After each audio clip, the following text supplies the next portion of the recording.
Hi guys, सब बच्चों को प्यार भरा नमस्कार। कैसे हैं आप सब? मैं सी राहुल का स्वागत करता हूं ਤੁਹਾਡੇ ਸਾਰੇ ਬੱਚਿਆਂ ਦਾ ਅੱਜ ਦੇ ਇਸ ਸੈਸ਼ਨ ਦੇ ਵਿੱਚ। अगर आप इस सेशन में पहुंच गए हैं, सबसे पहले वीडियो को कर दीजिए लाइक, चैनल को कर लीजिए सब्सक्राइब अगर नहीं किया अब तक, और बेल आइकन को कर लीजिए प्रेस, और साथ ही साथ टेलीग्राम चैनल से जुड़ जाइए, क्योंकि जो भी हमारे आजकल की ये जबरदस्त चैलेंजर सीरीज चल रही है 21 days challenge for the cost FMSM and advance account, सभी नोट्स हम सेशन से पहले टेलीग्राम चैनल पर शेयर कर देते हैं, जो कि सॉफ्ट कॉपी आप अपने ओपन कर सकते हैं मोबाइल लैपटॉप में, या फिर इसके प्रिंट आउट भी ले सकते हैं। एक बार फिर से warm welcome to all of you. हाँ जी, आज है हमारे एडवांस अकाउंट का डे नंबर 7, जहां पर बात करने वाले एक बहुत ही बेहतरीन चैप्टर की, जिसका नाम है इंटरनल रिकंस्ट्रक्शन। जैसी रिकंस्ट्रक्शन के माइंड में बात आती है तो कहते हैं कि भाई जब बदलाव, मेजर बदलाव लाना है तो दो तरीके से लाया जा सकता है, या तो आपके अंदर से या बाहर से। तो internal as well as external reconstruction. External reconstruction जहां अमलगामेशन एक सेक्टर को रेफर करते हैं, वहीं इंटरनल रिकंस्ट्रक्शन रेफर करते हैं कि जहां पर कंपनी अपने जितने भी मेनली स्टेक होल्डर्स उनके साथ मीटिंग करती है एंड सबसे ये पुकार करती है कि अगर आप हमारा साथ देंगे इस मुश्किल समय में, इस घड़ी में, आपदा की घड़ी में, तो हम रिवाइव हो सकते हैं और फ्यूचर में हो सकता है सब कुछ सही से हो जाए। तो इंटरनल रिकंस्ट्रक्शन स्कीम कोर्ट से अगर अप्रूव होती है, तब जाकर हमारे पास क्वेश्चन बनता है फाइनेंशियल अकाउंट्स में इंटरनल रिकंस्ट्रक्शन का। तो उसी चैप्टर की कुछ झलकियां आज के इस लेक्चर में पुत्र देखने वाले हैं। बहुत बेहतरीन एक क्वेश्चन कराऊंगा, having lots and lots of adjustment.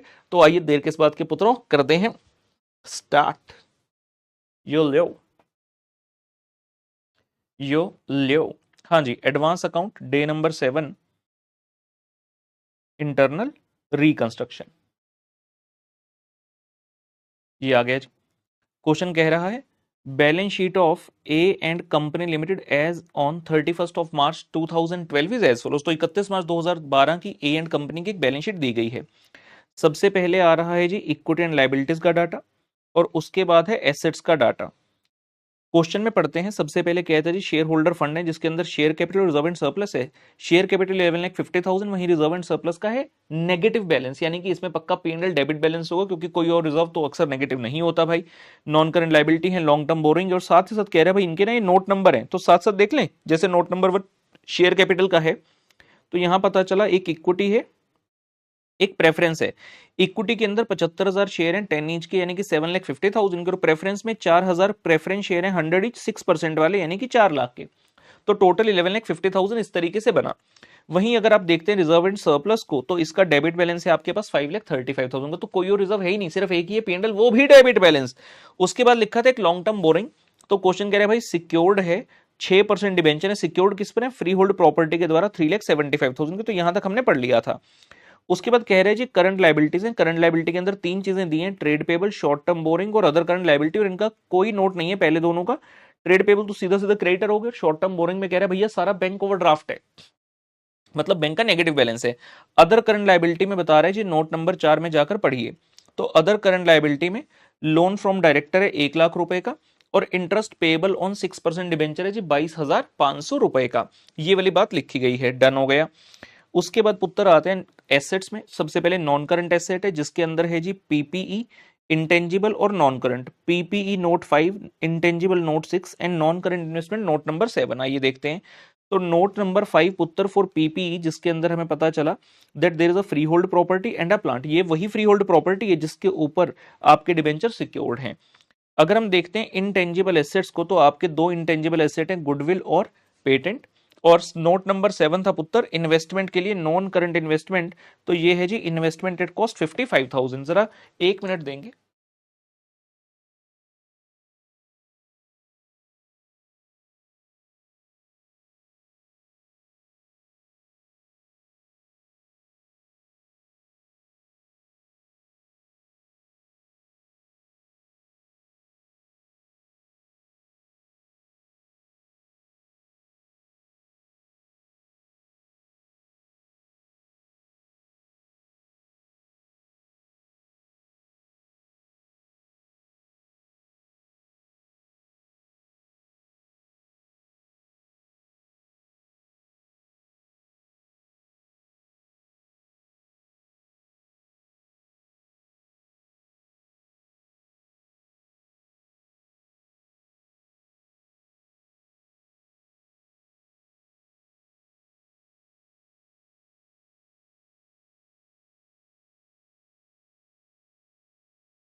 Sorry for the inconvenience guys. हाँ जी, तो क्वेश्चन में इन्वेस्टमेंट बता दी उसने 55,000 रुपए की, नॉन करंट है। इसके पश्चात क्वेश्चन में देखते हैं तो रह गया जी करंट एसेट, जिसके अंदर दो आइटम बोला उसने, इन्वेंट्री है भैया और ट्रेड रिसीवेबल है। ठीक हो गया। अब चाहता गया क्वेश्चन हमसे, कहता जी court approved a scheme of reorganisation to take the effect on 1 April 2002 whereby the following is the things. सबसे पहले कहता है जी preference shares to be written down to 75 each and equity share to each. तो आपकी basically scheme approve होगी और काफी सारी चीजें जो है आपने अप्रूव कराई हैं। तो क्वेश्चन हमसे क्या चाहता है, you are required to show the journal entries reflecting the above transaction including the cash transactions and prepare the balance sheet. तो आपको पहले तो जर्नल एंट्री करनी है सारी और उसके साथ साथ बैलेंस शीट बनाकर दिखा देनी है। तो हम जर्नल एंट्री स्टार्ट करते हैं। उसने कहा प्रेफरेंस शेयर 75 का कर दो, इक्विटी शेयर 2 का कर दो, रिटर्न डाउन 2, बाय नहीं है, रिटर्न डाउन 2। अगर हम देखें हमारा प्रेफरेंस है 100 का, तो ये 75 का कर दो और इक्विटी शेयर कितने कर दो, रिटर्न डाउन टू 2 ईच, 2 रुपए का कर दीजिए। तो देखा जाए इसमें 8 रुपए कैपिटल रिडक्शन में गए क्योंकि 10 से 2 हो गया और इधर 100 से 75 हो गया, तो यहां 25 रुपए आपके कैपिटल रिडक्शन में जाएंगे। हम इस प्रश्न का उत्तर देखते हैं, ये लीजिए। तो आपका जो पुराना कैपिटल, हम सबसे पहले हेडिंग्स देख लेते हैं जी। Books of A and company limited, journal entries इसके अंदर सबसे पहले 1 अप्रैल 2022 जो कि डेट है आपकी, 2012 को 2022 कर दिया हमने क्वेश्चन में, आप वहां पर चेंज कर सकते हैं। ठीक है, तो 6% प्रेफरेंशियल कैपिटल 100 वाला तो हो गया खत्म, टोटल 4 लाख का था। टू 6% प्रेफरेंस कैपिटल, अब इसकी वैल्यू कितनी हो गई जी 75, तो 100 से 75 रहेगी। नंबर ऑफ शेयर सेम है 4000, 4000 गुना 75 करते हैं आ गया 3 लाख। और टू कैपिटल रिडक्शन में चला गया जी बैलेंसिंग फिगर 1 लाख रुपया, तो हमने प्रेफरेंस वालों से सेक्रीफाइस करा लिया। सिमिलरली इक्विटी हो गया 2 रुपए का, आपके कितने शेयर थे 75,000 शेयर, तो इक्विटी कैपिटल 10 वाला खत्म हो गया, 75,000 इंटू 10 7,50,000 और नया कितने का बन गया 2 का, तो 75,000 मल्टीप्लाई बाय 2 1.5 लाख रुपए और बाकी चला गया जी कैपिटल रिडक्शन में 6 लाख रुपए का। उसके पश्चात सेकंड पॉइंट कहते हैं जी of the preference share dividend which are in arrear for 4 year, 4 साल से डिविडेंड का एरियर है। आपका प्रेफरेंस कैपिटल है 4 लाख का, 4 लाख रुपए के ऊपर 6% का डिविडेंड है, 24,000 हो गया 1 साल का, और 4 साल के लिए यानी कि 24,000 गुना 4 96,000 रुपए का, 96,000 रुपए का प्रेफरेंस डिविडेंड एरियर में है। कहता जी 3/4 तो इसमें से वेव हो जाएगा, 96,000 का 3/4 72,000। ये पहले भी प्रेफरेंस डिविडेंड जो एरियर में था, क्या इसकी कोई एंट्री हुई थी, नहीं, अब वो वेव हो गया तो इसका कोई इंपैक्ट नहीं आता। And equity share of 2 each to be allotted for the remaining quarter, तो 96,000 में से 1/4 यानी कि क्वार्टर जो 24,000 की लाइबिलिटी है आपकी, कहता उनको ना इक्विटी शेयर दे डालो, 2 रुपए वाले। 2 रुपए वाले कौन से, क्योंकि अब हमारा इक्विटी शेयर 2 रुपए का हो गया था, तो क्या एंट्री होगी, capital reduction account debit to equity share capital. ये एक तरह से नुकसान है, तो कैपिटल रिडक्शन डेबिट हो रहा है 24,000 से। 24,000 कैसे, मैंने बता दिया, 96,000 में से 3/4 वेव हो गया और जो बचा 1/4 24,000 रुपए का आप कैपिटल रिडक्शन के थ्रू उन्हें दे देंगे। अगर कैश दिया होता तो 2 बैंक या 2 कैश कर देते, लेकिन आपने उन्हें इक्विटी कैपिटल असाइन कर दिया। आगे बढ़ते हैं, पॉइंट नंबर 3 कहता जी interest payable on debenture to be paid in cash. याद है कहां था interest payable on debenture, other current liability में था जी, ये वाला 22,500 का, तो ये वाला कहता कैश में पे करके खत्म करो। ये लीजिए interest payable on debenture to bank. Question अगर कैश कह रहा है तो स्पेसिफिक ऐसा नहीं कि कैश ही लिखना है, आपके पास बैंक बैलेंस है तो उस बैंक को आप यूज करेंगे। टू बैंक 22,500, मतलब बैंक ओवरड्राफ्ट था तो बैंक के साथ ही अपना इंटरेस्ट जो है हम करेंगे सारी। इसके बाद नेक्स्ट पॉइंट क्वेश्चन बेटा कहता है debenture holders agreed to take over the freehold property. हमारी फ्री होल्ड प्रॉपर्टी कितने रुपए की है, यहां पर लिखिए बेटा पीपी में 4,25,000 की। क्वेश्चन कहता है debenture holder agreed to take over the freehold property जिसकी बुक वैल्यू 1 लाख थी, मतलब 4,25,000 में से जो 1 लाख की बुक वैल्यू थी ना, उसको हम 1,20,000 की वैल्यूएशन करके डिबेंचर होल्डर को दे रहे हैं। तो आपकी फ्री होल्ड प्रॉपर्टी 1 लाख से 1,20,000 होगी, तो 20,000 से फ्री होल्ड प्रॉपर्टी बढ़ गई, एक तो उसकी एंट्री हो जाएगी। कहता है in part payment of their holding, पूरी पेमेंट नहीं हुई इनकी, पार्ट पेमेंट। डिबेंचर को आपने देना कितना, 3,75,000, तो पार्ट पेमेंट में तो फ्री होल्ड प्रॉपर्टी दे दी। और कहता and to provide, now this is very very important, to provide ये लाइन कहां से है, debenture holders agreed to provide additional cash of 1,30,000। तो डिबेंचर होल्डर आपको पैसा दे रहे हैं, 1,30,000 आपको दे रहे हैं, तो हम एंट्री करेंगे bank account debit to debenture. और ये वाला जो होगा it will be secured by a floating charge on company asset. जो पुराने वाले डिबेंचर हैं वो सिक्योर्ड हैं ऑन फ्री होल्ड प्रॉपर्टी, ये होगा फ्लोटिंग और charge on the company asset, और इनका इंटरेस्ट रेट कितना होगा जी 8% का होगा। ये लीजिए तो आपका आ गया जी, सबसे पहले एक तो फ्री होल्ड प्रॉपर्टी 1 लाख से 1,20,000 होगी, तो freehold property account debit to capital reduction, फायदा हो गया तो क्रेडिट किया और फ्री होल्ड प्रॉपर्टी एसेट बढ़ गया।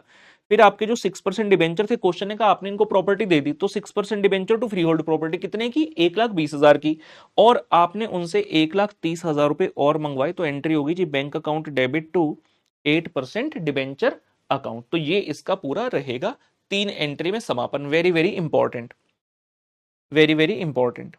क्वेश्चन आगे कहता जी, ऐसा करना पेटेंट और गुडविल को राइट ऑफ कर देना, कर देंगे, और पीएनएल का डेबिट बैलेंस है वो भी राइट ऑफ होगा। कहता है इन्वेंट्री को 65,000 से कम कर देना, मतलब अब एसेट्स कम हो रहे हैं, पीएनएल डेबिट बैलेंस कम, पेटेंट कम, गुडविल कम, इन्वेंट्री कम, तो मास्टर एंट्री होगी कैपिटल रिडक्शन डेबिट होगा, ठीक है, और ये सभी एसेट्स की वैल्यू आप कम करते रहेंगे। Amount of ₹68,500 to be provided for bad debts, और डेटर्स में से 68,500 की बेड डेट्स कर देना। आइए देखते हैं एक बार। तो कैपिटल रिडक्शन अकाउंट ये हमारा नुकसान शो कर रहा है क्योंकि एसेट्स कम हो रहे हैं। 535 का ये पेटेंट, गुडविल, इन्वेंट्री और provision for bed date. Very very important, यहां पर डेटर नहीं लिखना, प्रोविजन फॉर बेड डेट लिखना है, और टोटल आ गया जी 8,36,000 इस एंट्री में। उसके पश्चात क्वेश्चन हमें कहता remaining freehold property after giving to debenture holder to be revalued 387,500। आपकी टोटल कितने की थी, 3,75,000 की प्रॉपर्टी थी, ये देखिए, सॉरी 4,25,000 की प्रॉपर्टी थी, जिसमें से 1 लाख की बुक वैल्यू दे दी डिबेंचर को, बाकी कितनी बच गई, 3,25,000। उसको अब रीवैल्यू किया गया 387,500 पर, तो 387,500 माइनस 3,25,000, ऐसा करते हुए आपके पास इसकी वैल्यू आ गई, देखिए जी। फ्री होल्ड प्रॉपर्टी की टोटल बुक वैल्यू थी 4,25,000, जिसमें से बुक वैल्यू 1 लाख की डिविडेंड टू डिबेंचर होल्डर कितने में दिया वो अलग बात, 1,20 में दिया था। बैलेंस बुक वैल्यू रह गई इतनी, जिसको रीवैल्यू किया 387,500 पर, तो 387,500 में से 3,25,000 माइनस कीजिए, 62,500 आ जाएगा। So freehold property account debit to capital reduction 62,500, तो ये आपका फायदा हुआ, एसेट की वैल्यू बढ़ी तो आपका फायदा हो गया। आगे क्वेश्चन हमें कह रहे हैं जी, इन्वेस्टमेंट सोल्ड फॉर 1,40,000। जरा देखें इन्वेस्टमेंट है कहां, नॉन करंट इन्वेस्टमेंट में आपको पड़ा होगा, ये रहा जी note number 7। Okay, note number 7 में देख लेते हैं, ये पड़ा 55,000। क्वेश्चन कहता आपने 1,40,000 का बेच दिया, तो बैंक अकाउंट डेबिट 142, इन्वेस्टमेंट 55, तो जो ज्यादा में बिका मतलब वो आपका प्रॉफिट हो गया। तो हमने कहा जी बैंक अकाउंट डेबिट 140, इन्वेस्टमेंट थी 55 की, तो ये फायदा आ गया जो कि कैपिटल रिडक्शन में जाएगा। नॉर्मल सिनेरियो में होता तो आप अपने पीएनएल में प्रॉफिट ले जाते, लेकिन जब इंटरनल रिकंस्ट्रक्शन के टाइम पर कोई भी फायदा कोई भी नुकसान है, that will be taken to this special account of which the name is capital reduction account, उत्तर। उसके बाद क्वेश्चन आपको कह रहा है जी, हमारा ना एक डायरेक्टर है, तो directors to accept settlement of their loan, क्या डायरेक्टर का कोई लोन है क्या, ये राजी अदर करंट लाइबिलिटी में पड़ा है, लोन फ्रॉम डायरेक्टर 1 लाख, तो 1 लाख रुपए का लोन कंपनी ने डायरेक्टर से लिया हुआ लाइबिलिटी है। अब जब आप दूसरों को कह रहे हो कि इतना छोड़ दो इतना छोड़ दो, तो पहले खुद तो करके दिखाओ, you have to set the example. तो directors are accepting settlement of their loan कैसे, 90% by allotment of equity share of two each. Normally तो कंपनी पैसे वापस करती अगर सब कुछ सही रहता है, लेकिन क्योंकि पैसे तो है नहीं, हालत खराब है, तो कहते हैं 90% मतलब 90,000 रुपए, 1 लाख में से 90% मतलब 90,000 रुपए के तो तुम्हें इक्विटी शेयर दे देते हैं, और इक्विटी शेयर कितने का, अपना 2 रुपए वाला है। 5% तुम्हें कैश देते हैं, मतलब 5,000 रुपए, और बैलेंस 5% तुम्हारा वेव हो जाएगा, मतलब वो कैपिटल रिडक्शन में चला जाएगा, तो फायदा होगा कंपनी के लिए। डायरेक्टर्स लोन 1 लाख डेबिट, इनको 90% दे दिया, इक्विटी कैपिटल 90,000 हो गया, 5% कैश दे दिया मतलब 5,000 का बैंक, और बाकी का कैपिटल रिडक्शन में आ गया जी 5,000 रुपए, जो कि आपके लिए फायदा हो गया।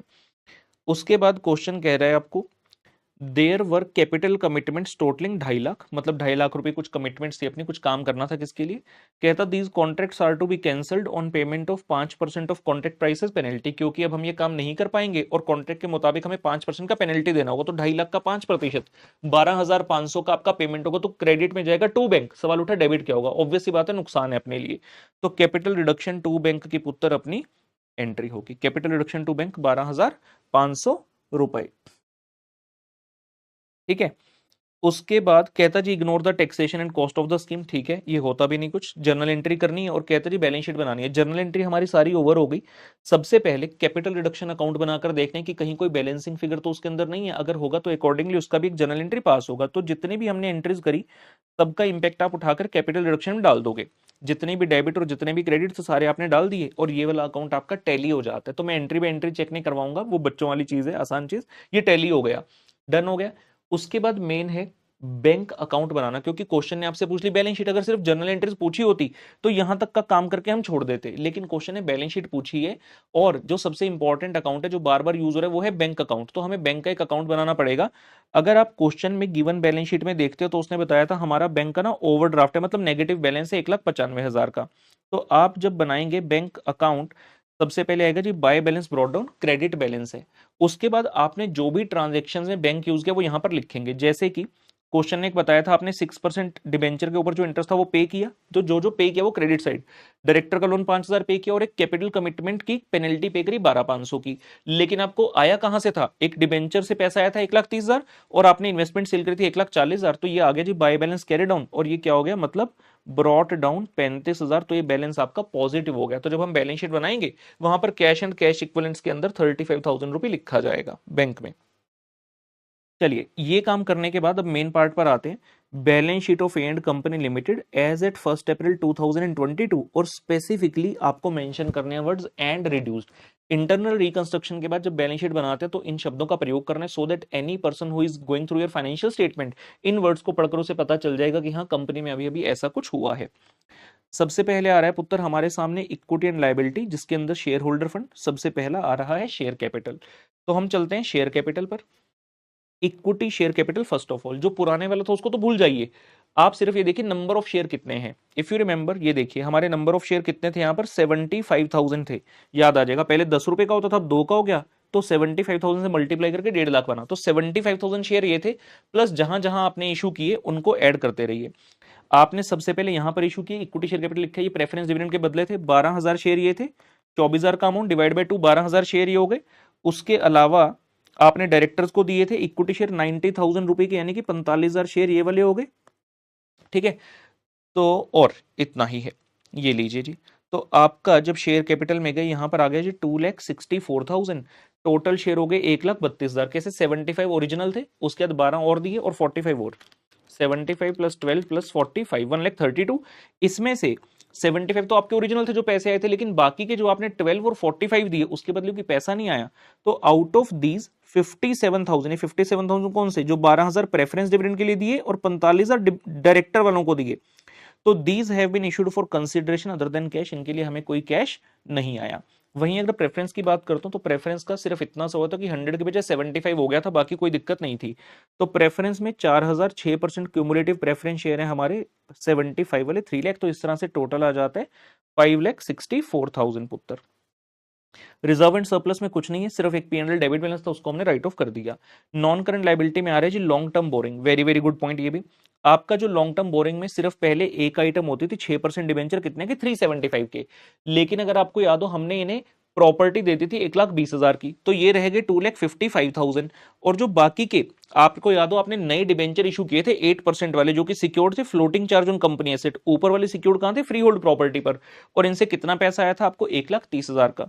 तो आप इन दोनों को जब प्लस करेंगे टोटल नॉन करंट लायबिलिटी में आपकी लॉन्ग टर्म जो बोरोइंग है डिबेंचर के थ्रू वो आ जाती है 3,85,000 की। ठीक हो गया ये भी, ये लीजिए। उसके बाद करंट लायबिलिटी, क्वेश्चन में करंट लायबिलिटी में सिर्फ एक ही आइटम थी ट्रेड पेबल, इसको हमने टच भी नहीं किया, एज इट इज आ गई। एक बार बैलेंस शीट में दिखा भी देता हूं आपको, कहीं किसी को कोई डाउट हो। ये देखिए जी, ये ट्रेड पेबल थे हमारे 3,00,000 रुपए के, एज इट इज आ गए। उसके अलावा बैंक ओवरड्राफ्ट, ये तो बैंक का पॉजिटिव बैलेंस हो गया, बैंक अकाउंट बनाकर देख लिया। और अदर करंट लायबिलिटी में नोट नंबर 4 में जो आइटम्स थी, डायरेक्टर के लोन की हमने जर्नल एंट्री पास कर दी, इसको सेटल कर दिया पूरा, या तो इक्विटी दे दिया या इनको कैश दे दिया या फिर इनको वेव ऑफ कर दिया, इन्होंने वेव ऑफ कर दिया, और इंटरेस्ट ये हमने कैश में पे कर दिया था। तो बैलेंस शीट की लायबिलिटी साइड पर कुछ और नहीं बचता। बचता है क्या, अब एसेट साइड पर आते हैं, जिसमें सबसे पहले आइटम आएगा पीपीई। उसके अंदर फर्दर 2 पोर्शन है, free hold property and plant. Plant से संबंधित हमने कोई काम नहीं किया तो ये तो एज इट इज चलता रहेगा, लेकिन फ्री होल्ड प्रॉपर्टी याद रहे उसने बताया था कि आपकी रीवैल्यू होकर इतनी हो चुकी है, तो ये वाली वैल्यू आपके पास आएगी बैलेंस शीट में। ये लीजिए, तो हम यहाँ हैं PPE and intangible asset non current asset में item number 1 PPE, note number 3। ये लीजिए, तो प्लांट मैंने कहा एज इट इज 50,000 आ गया। जहां तक फ्री होल्ड प्रॉपर्टी की बात है आपकी वैल्यू इतनी ही आनी है, लेकिन इसकी डिटेल दिखा दीजिए। एग्जिस्टिंग बुक वैल्यू थी 4,25,000 जो क्वेश्चन में दी हुई थी, हमने इसमें एप्रिशिएट किया था कितना, 82,500 का। कैसे, एक बार तो हुआ था 1 लाख से 1,20,000, और एक बार जो बैलेंस आपका रह गया था कितना 3,25,000, उससे आपने कितना वैल्यू किया था 387,500, तो टोटल 82,500 से बढ़ा और डिबेंचर होल्डर को दे दी 1,20 की, तो नेट आपके पास कितना बचा 3,87,500। और जैसे इन दोनों को ऐड करते हैं तो ये आ गया जी 4,37,500 रुपए का।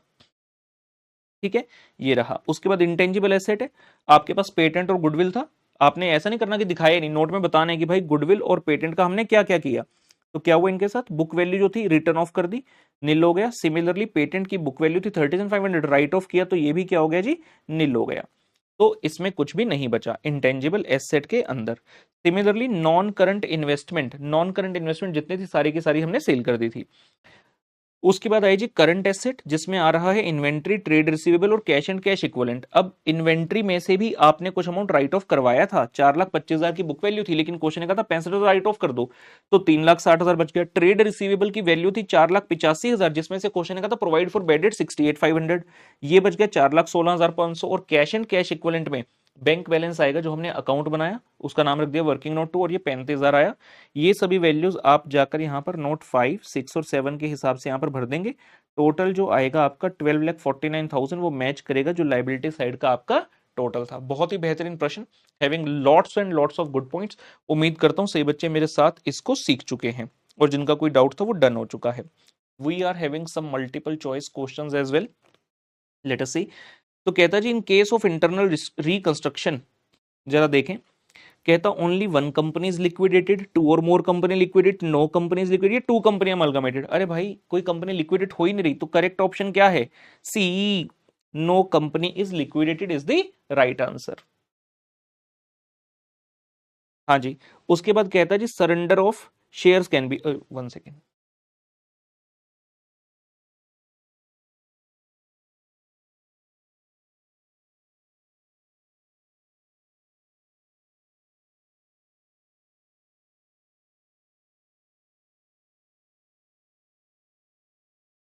सॉरी।